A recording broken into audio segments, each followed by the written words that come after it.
Some political news now. The Bharatiya Janata Party is all set to hold a key parliamentary board meeting this Sunday, that's August 17, at its headquarters in New Delhi.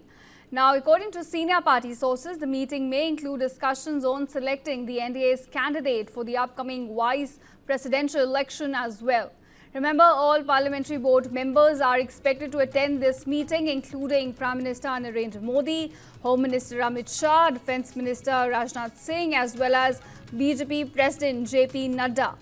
On August 6, NDA leaders had unanimously authorized Prime Minister Modi and JP Nadda to finalize the alliance's nominee this time.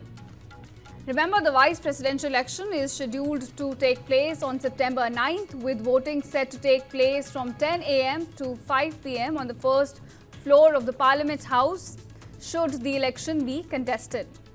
Now, this development follows the resignation of Vice President Jagdeep Dhankar, who stepped down on July 21st, citing health reasons for his resignation. In fact, with just weeks to go before the vote now, all eyes will be on Sunday's meeting and, of course, the BJP's decision here, which could shape the future of vice presidential office.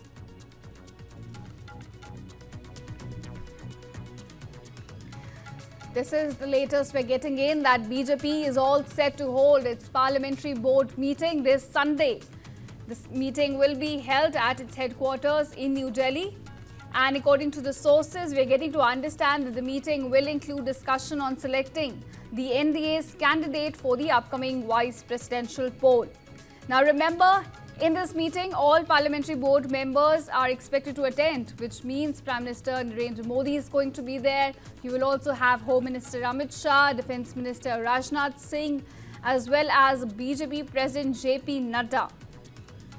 Now, remember, earlier on August 6, NDA leaders had unanimously decided that Prime Minister Modi and JP Nadda will finalize the alliance's nominee.